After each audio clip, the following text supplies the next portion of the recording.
He committed his first murder at 14 years old. Oh. He beat a bully... Okay, and this is how... He's 14. He beats a bully to death with a piece of wood.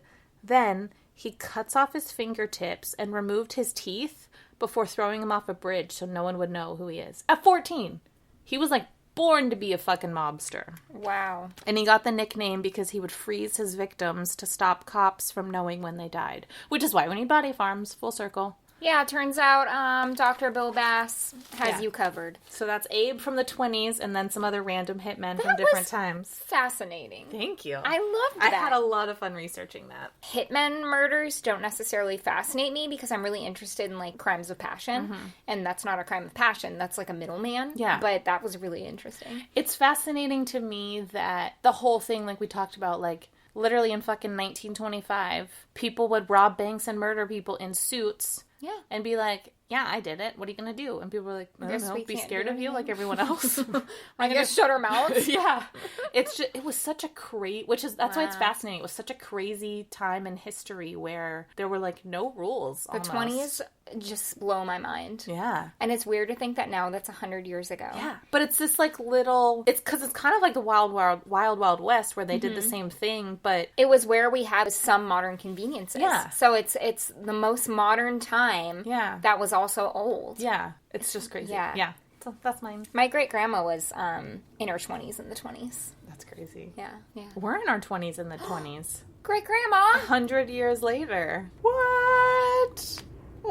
Sarah just did the Home Alone thing and put her hands on her cheeks. Yeah, but only for like a year. And then we're in our 30s and the 20s. I'll be there for a year and a half. A year and a half for me, too. Yeah. Because our birthdays are only a few months apart. Yeah.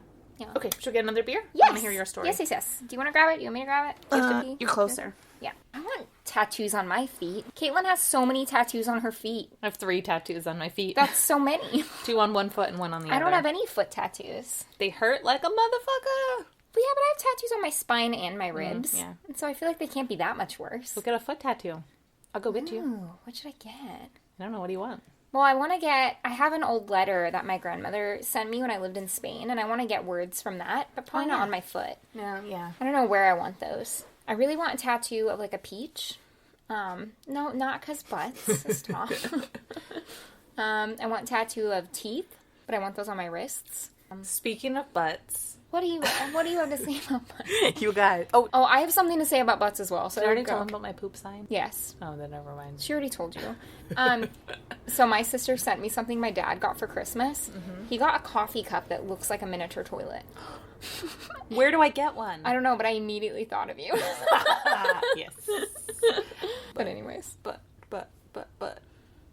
Oh, we should also probably pause for an advertisement.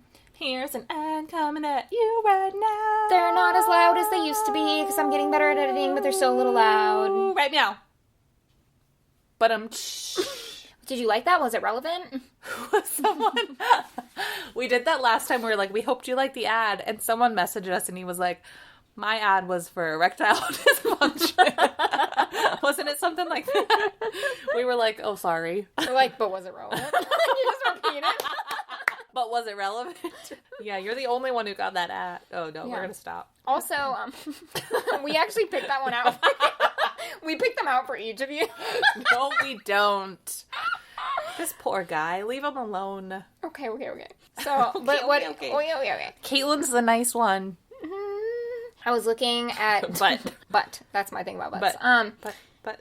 I looked, and we're, like, number 53 on Japan True Crime. Japan? Yes, Japan. What? Yeah, we're, like, number 53 right now on the charts. Japan? We didn't know you were listening. What?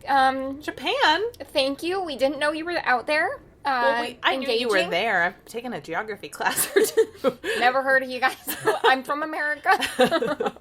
Oh my god. Okay, I'll let Sarah go in a second, but have you ever seen... I'm going to sound like a dick, but not really. Have you ever seen that Miss America video? No. Where... Okay, some of you immediately know what I'm talking about. She's like a contestant for Miss America. Yeah.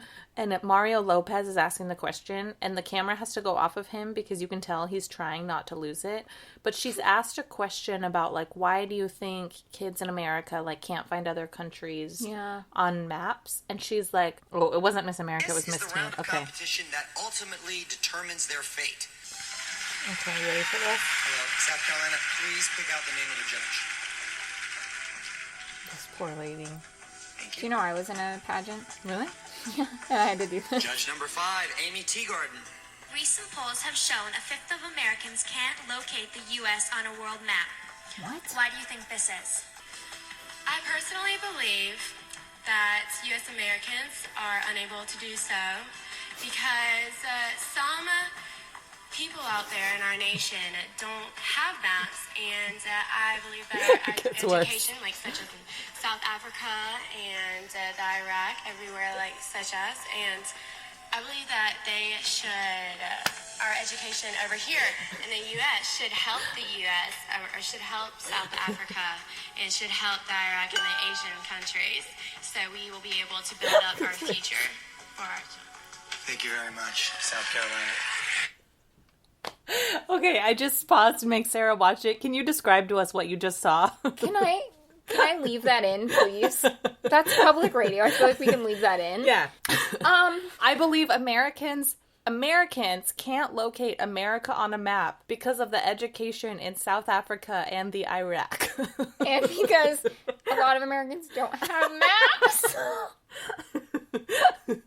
Isn't that...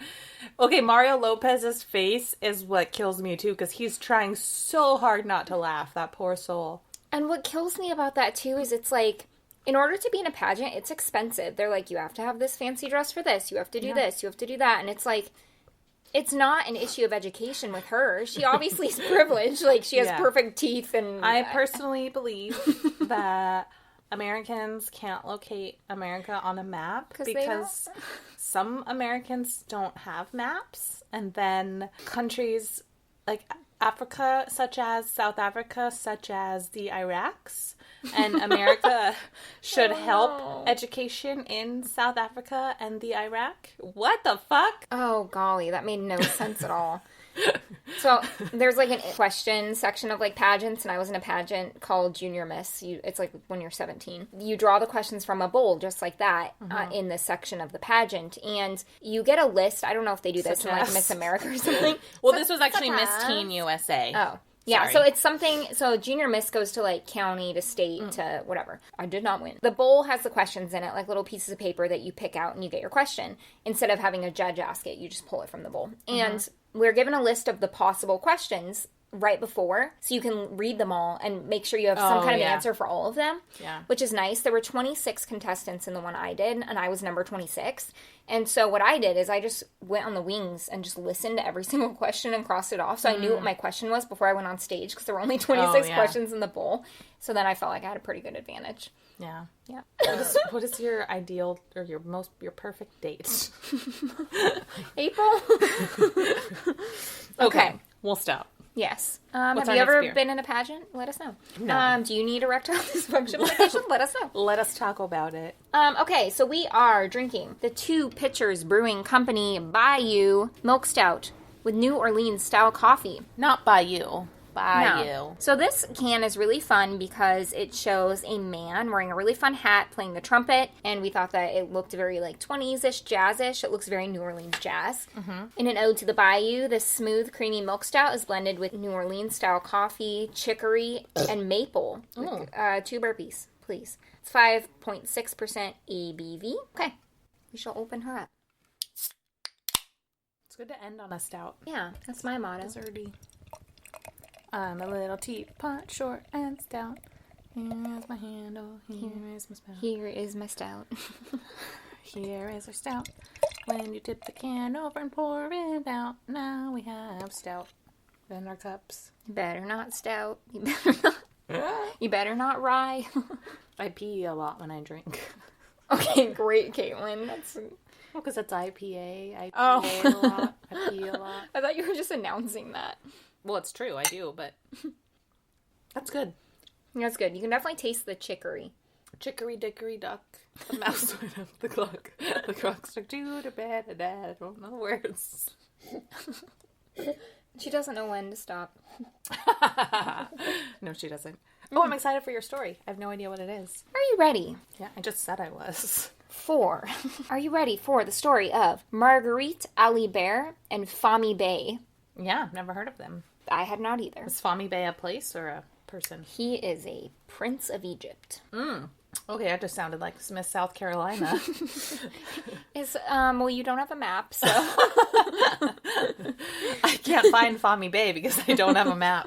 That's how that works, guys. Okay, so my sources are an article from Sharon Quinn for the History Collection. Thank you, Sharon. Thank you. An article from LJ Charleston for news.com.au. Thank you, LJ. Ranker and Wikipedia. So there wasn't a ton of information about this, which I keep saying, but it's because we try to find cases that maybe you haven't heard of, and sometimes those are lacking in information. But I did dig around a lot, and I think I found a pretty good tale. Okay, so we're actually going to start in the 1800s, but this takes place in the 20s. So it was 1890 in Paris, France. The era known as La Belle Époque. This is an era where the Eiffel Tower was being built, the Grand Paris Opera was completed, and there were tons of expositions to get I remember. tourists. Yeah, remember this beautiful time? Paris was booming in the late 1800s. So in December of 1890, a baby girl named Marguerite Marie Alibert was born to a coachman named Furman, which is a great name, and a housekeeper named Marie. Was he a Furminator? Maybe. I'll be back. Marguerite's family was not very well off because they did service jobs. And her childhood was poor, but she got really lucky because her parents worked for really, really sophisticated people. So she got invited to do really sophisticated things. They're like, oh, this is our coachman's daughter. She can join the kids. So she did all sorts of fancy things like ride horses, learn how to read music, go to the theater, etc. So when Marguerite, which in French means... Margaret? Daisy. Same with Spanish. Margarita Don't point means at me and Daisy. make me look stupid. Sorry. Wait, margarita means frozen tequila drink. With salt. So when she was... Salty bitch. That's Caitlin and me. When she was 14, she was babysitting her 4-year-old brother when he ran into the street and was struck by a car and it killed him. Oh, no. So her parents were really upset with her because she was supposed to be keeping an eye on him and she wasn't paying attention that closely, apparently. So her parents sent her to a convent to make her live there with nuns, and the nuns were super mean to her, allegedly. That escalated quickly. Yeah, so she snuck out at the age of 15 and started living on the streets, essentially. So she became pregnant when she was 15 or 16, and she gave birth to a girl who she named Raymond. And she gave Raymond to a family on a farm. Raymond. That's the person's name, I don't know. To a family on a farm, kind of unwillingly. Like, she didn't want to give up the baby, but she knew she couldn't take care of the girl. Yeah. So when Marguerite was around the age of 22, she met a woman named Mimi Denon, who was the madame of a house called Maison des Rendezvous. And this was like a very posh, very high-end brothel in Paris. So at the time, this was Marguerite's really only option for supporting herself. She wasn't necessarily interested in working in a brothel, but she was like, I guess I could do that. That's fine. The other thing she did for money was she was a good singer, and she was quite pretty, and so she would moonlight in clubs, like singing in clubs, but that wasn't really making enough money. Yeah. We're a really high-end brothel, and she was, like, young and pretty. She's like, I can make way more money there. Yeah. So, Maison des Rendezvous was one of the legal brothels in Paris. So I'm So I'm going to talk about a few of the other famous brothels in Paris, because I thought that would be interesting. Yeah. So the Chabanais 122 were a couple really high-end famous brothels for the fancy French bourgeoisie and like anyone who wanted to come who was like really wealthy. Sorry. I didn't mean that. Anyone who wants to come. Sarah. I meant that they wanted to go to Paris. Yeah, but then you laughed at it. I didn't realize.